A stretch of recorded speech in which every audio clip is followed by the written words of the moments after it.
Welcome to another dose of Teflon and Titanium. I'm your host, Scotty G, back at it again. And today we get to talk about sex. Sexy time today, baby. Whenever I do an episode on sex, I notice a big boost in numbers, and that is all good. People want to talk about sex.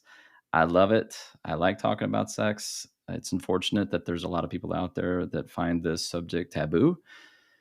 Well, I don't. I think it's a beautiful thing, and I really want to help you out if you're listening and you're having troubles. So today's your day. So first things first, sex isn't an end all be all for internal happiness. You don't need it. You don't need sex to feel better about yourself. Okay. Many of the people that I talk to have a tendency to be, wouldn't necessarily call them sex addicts, but they need sex to be validated. That's that can be a big problem long term. Are you completely out in left field if you feel that way? Not necessarily. We can all learn and we can all change. But ultimately, if you're relying on someone else for validation to make yourself feel better, ultimately you're going to be disappointed. So let's just let's just get into the 8 types of sex that I can identify. Obviously, there's probably plenty more out there, probably less if you're thinking about it. But these are the 8 types of sex that I identify with, and let's talk about it. So, but let's talk about sex in general first. So, in a long-term relationship or marriage, sex doesn't always have to be the hot and heavy 2-hour session we think of in our heads, or something you've seen on the movies or in porn. It doesn't necessarily have to be like that all the time. A 2-hour long session, obviously, not a whole lot of people can go that long, but if you can go that long, kudos to you. But obviously, that's not going to be in the cards on a daily basis. So there has to be other weapons in your arsenal, and I'm going to give them to you at this point. So it's sex is meant to be fun. It's meant to have an anxiety release, and essentially with the person that you care about. Obviously, casual sex, to each his own. If that's your thing, that's great. But what we're talking about here is really sex with somebody that you're connected with, and you love, and you deeply care about. So it's a great way to connect with each other. But things can get stale quickly in monogamy if you're not careful. So essentially, sex is the canary in the coal mine of a relationship. If the sex is off, if the frequency's down, if it's stale, it can signify other issues in the relationship. If you're not having great sex, does that mean you're in a bad relationship? Not always, but it does have a tendency to tell us there may be something else going on in a relationship. So, so this is a great guide to load your arsenal with a ton of options to keep things exciting. So I hope you enjoy this. So there are 8 main types of sex I can identify. Each mode has its place. I do want to talk about something called the Erotic Blueprints first before we get into it. If you've never heard these descriptions, meetjaya.com has them. She's a sex therapist that was featured on a Netflix series at one point. She's got a great list of 5 different blueprints if you want to take a peek at it. I'm a huge fan of it. It really explains a lot of things. Think love languages for the bedroom, essentially. I'm assuming that's probably where she came up with them, with all of her experience. It's a really, really good summary of a lot of things, and it can really summarize what you prefer, what other people prefer, what you what you want to do. Like I said, it's the 5 love languages of your bedroom. So those blueprints are sexual, sensual, energetic, kink, and shapeshifter. Some people will prefer a certain flavor of sex, but it's not always set in stone.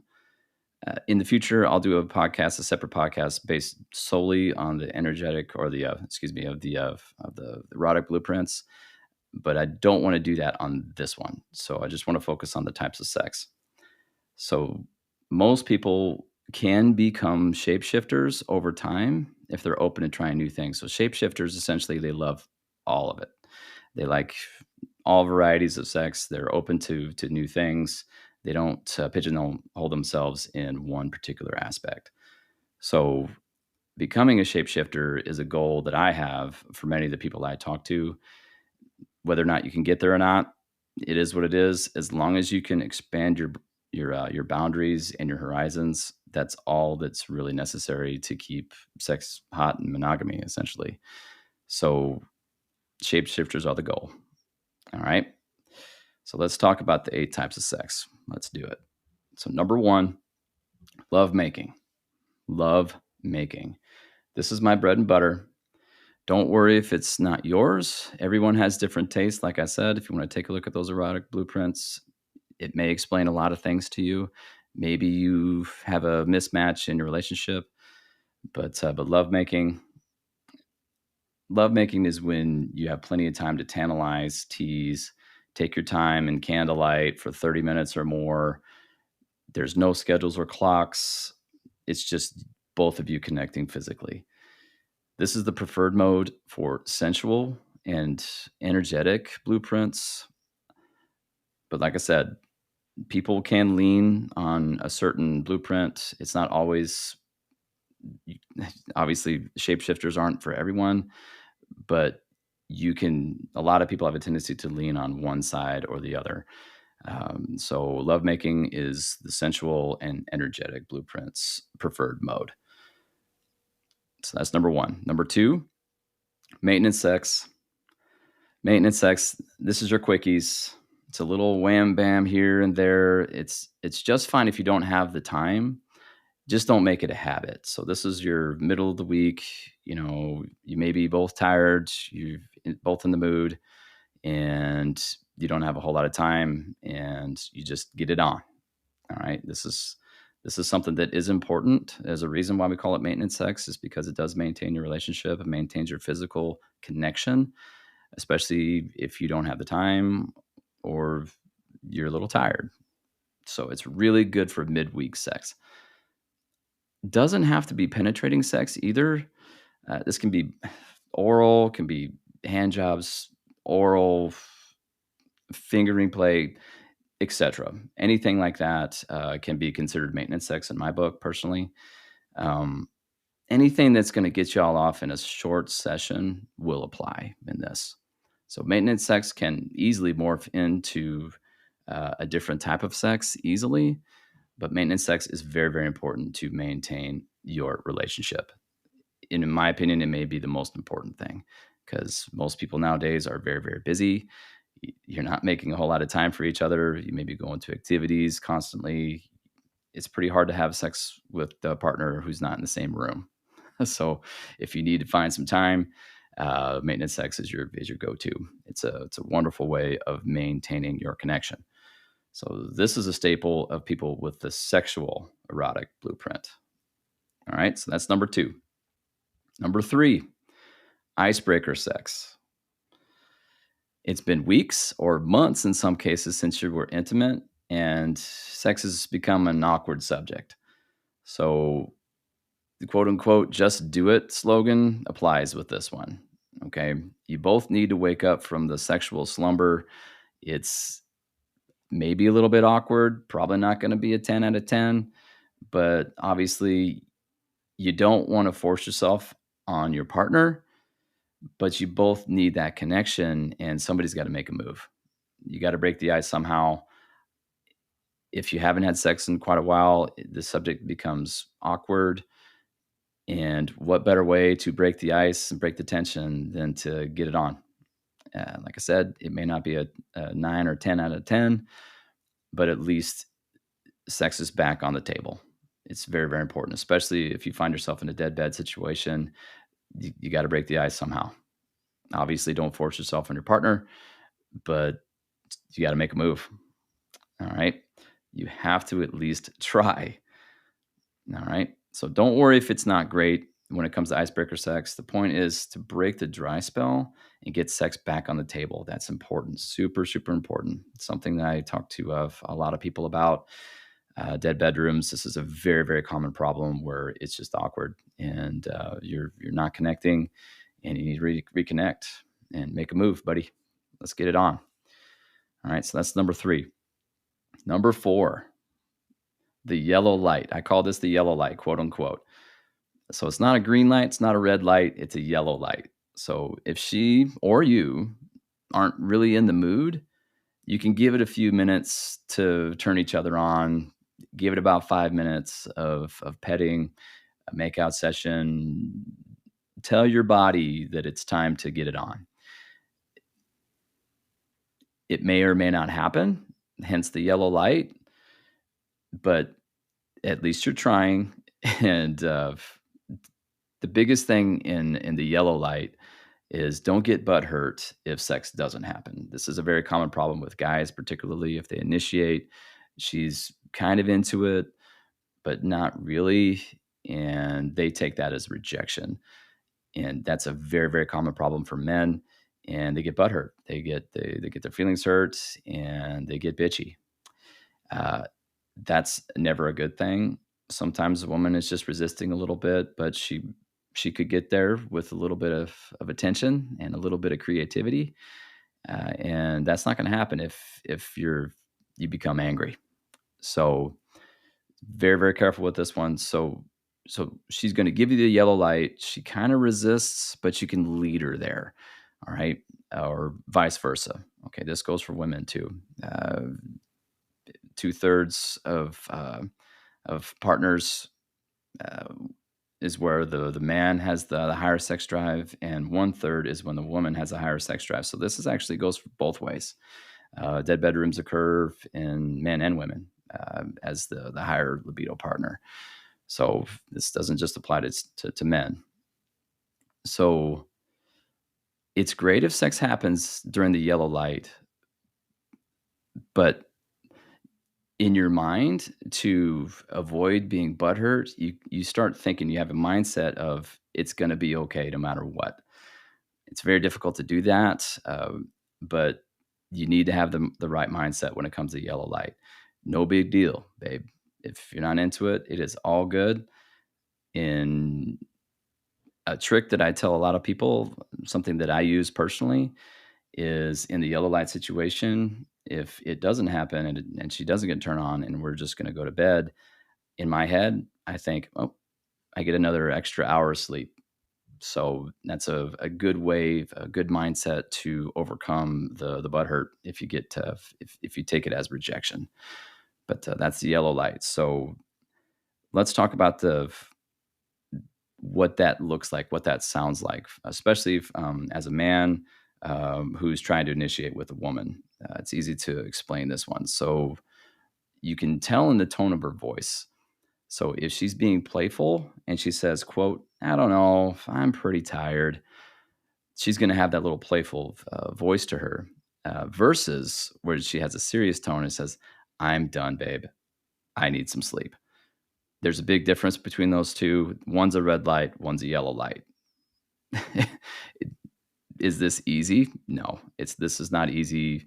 But I'm telling you, the yellow light exists, and it is a very valuable tool in your toolbox, especially if you have a tendency to take rejection as a personal attack. The yellow light it exists. Like I said, don't force the issue, but responsive desire is real. If you've never heard of responsive desire, basically what it um, is when a woman, particularly, she doesn't have testosterone, so she's not into it. She doesn't think about sex like men do, and it takes a little bit of time to warm up, and then her body realizes that it's time to get physical, and she can respond to you sexually.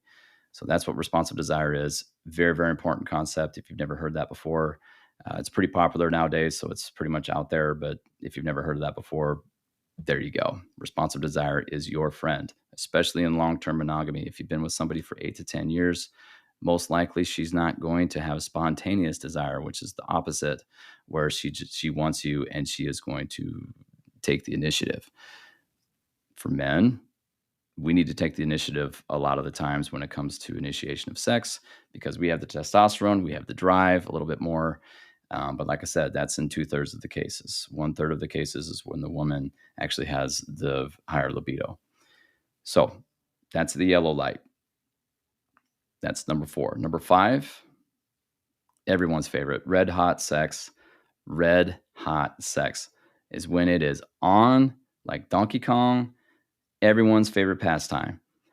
You can't get your clothes off fast enough. You both leave a trail of clothes on the way to the bedroom, and you make a mess if you make it to the bedroom. Okay.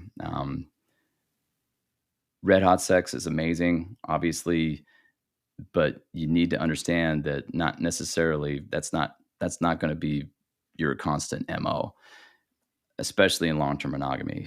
If you've got kids, that may not be in the cards, but we can talk about how to get there in the next type of sex. So you're both very turned on and you have the house to yourself, essentially. That's where red hot sex lives. Um, a lot of times, red hot sex really lives in dating when you first meet in limerence, but red hot sex can exist in long term monogamy. It is possible. It is beautiful. It has to be under certain circumstances, but that obviously is a very, very fun way to spend your time.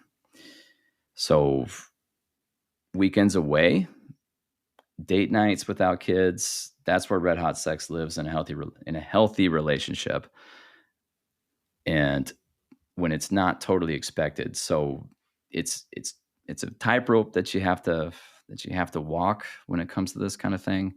But boy, if you can walk it and you can experience red hot sex with a woman or man that you've been with for 20 years, it's absolutely incredible. And I hope everyone listening to this podcast can experience that, especially in a marriage. It is a beautiful thing. So let her rip. That's red hot sex. That's number 5. Number 6, scheduled sex dates. I can't stress this enough on when it comes to marriage and long-term monogamy. Sex dates and scheduling sex is not a bad thing. There's this faux pas around scheduling sex. If you do it right, it is amazing, and that's where red hot sex lives. If you want to have red hot sex and you're busy, you have kids, you have careers, scheduling sex is incredible. It puts sex on her mind just as much as the husband's or the man's mind. It is super powerful. So it's not always bad. If you hear somebody saying scheduling sex is bad, refer them to me. Okay. Give them the name of this podcast so we can talk, because it is amazing when it's done right. So it depends on your situation and how you set it up. It's not from a needy place. Okay. Do it from a this will be fun place. Quote unquote, this is going to be fun, babe. Let's do this. So set an agreed upon time. It could be weekly, it could be bi-weekly. If she's off and he's off at the same time, you can meet in the middle, a hotel rendezvous, just meeting at home for a nooner. Okay. That's where red hot sex lives, and scheduled sex is the way. This is the way. It is beautiful. That's how you do it. Set or agree upon a set time. That's how you do it. So you don't have to necessarily talk about it all the time. It kind of takes the fun out of it if you have to talk about it. And we're going to meet here. If it's a set time of the week, say for instance Friday afternoons at 1 p.m., and you can do that weekly as long as the circumstances are right and you can make it happen. It's beautiful. Oh my goodness, that's where red hot sex lives. It's awesome. Trust me, it is not a bad thing. So I try to keep scheduled sex quiet, like I said, as long as it's agreed upon and it's on her mind and she's aware and we're on the same page. You don't necessarily have to talk about it. If it doesn't work out, don't get butthurt.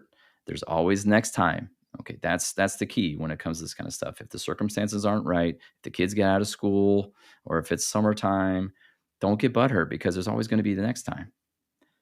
As long as you're both on the same page, scheduling sex is amazing.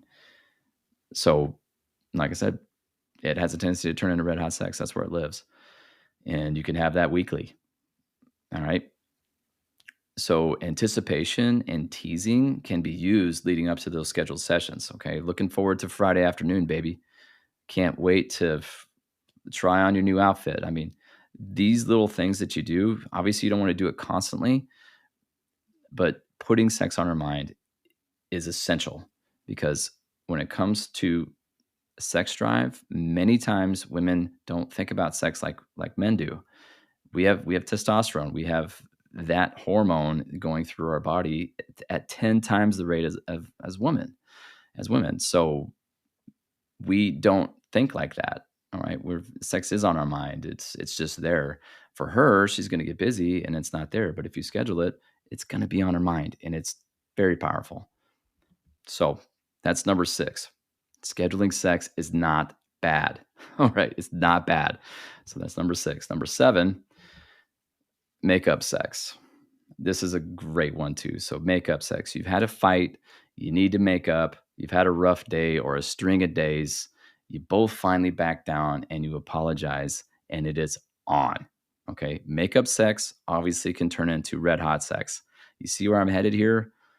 If you fucked up, apologize, get on the same page and get it on. All right? Makeup sex is amazing. It's awesome. So the sexual tension has built up during a fight and it can be released constructively. You see, it's beautiful.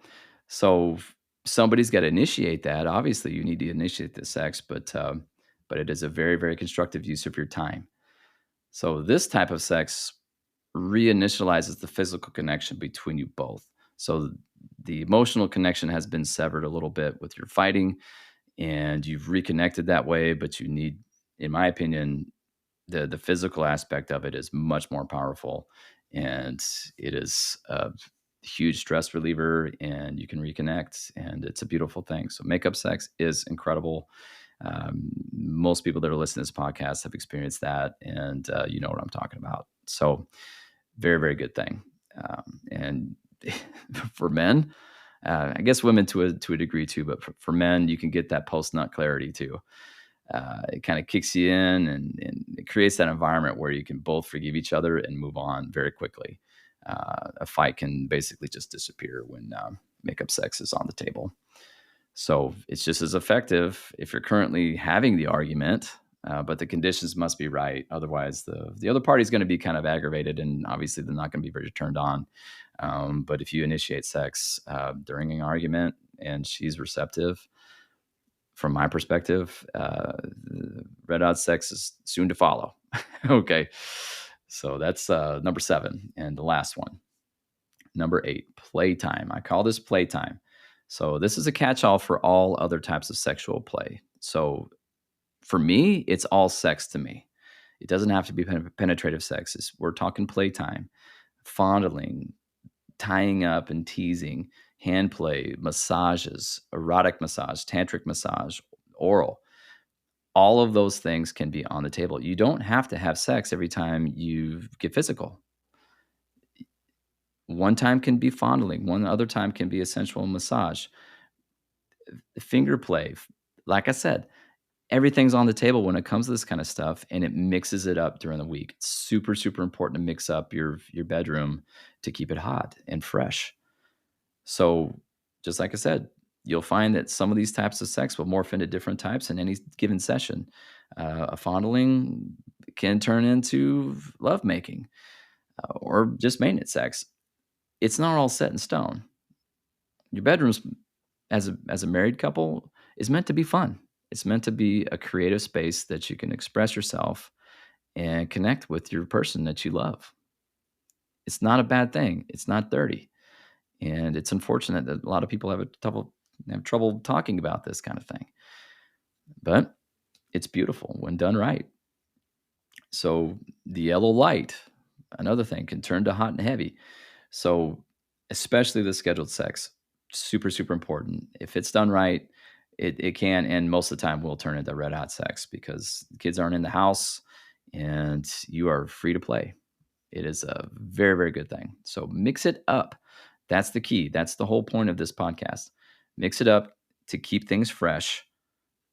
If you want to get serious about change, you're going to have to step out of your comfort zone. You've got to get out of that comfort zone and get into the growth area within your bedroom. So the more you get into your growth area, it's a little bit uncomfortable, but it's fun. That growth area expands and it gets to the point where more and more things are on the table in your bedroom, and anything's possible at that point. And all of a sudden, here you are. You're a shapeshifter, and it's a lot of fun. So if it's repetitive, if you do the same thing over and over, if you're predictable, things are going to get stale. They're going to get stale. Do you have to do every single position during one session? Do you have to do 15 different positions? No, but you want to try to make each session different. So don't be predictable. Very, very big problem with a lot of the guys I talk to. They just basically they do the same routine over and over, especially the porn routine, oral, finger, penetrative, and it's it, and it's over. That's not very creative. Okay, it is just not very creative. So here's 3 major keys to keep sex fresh: novelty, novelty, and novelty. All right, mix it up. Sex is the canary in the coal mine of a relationship, but it's not the reason for a relationship. Okay, you don't need that outside validation to make yourself feel better. If you're one of those people that need it, let's talk. Let's talk. It's supposed to be a fun anxiety release with somebody you care about. Period. It's not, it doesn't exist to basically make you feel better about yourself. Does it make you feel better about yourself? Yeah. Is it the only reason for sex? Not at all. Not at all. So have fun. Have fun. Take action and take control of your sex life, y'all. Have fun with this. This is supposed to be a fun thing. If you make funny noises in bed, all of a sudden of air escapes from certain orifices, it's okay to laugh. It is okay to laugh. If something doesn't go well, you can laugh at it yourself and move on like it never happened. Have fun with your partner.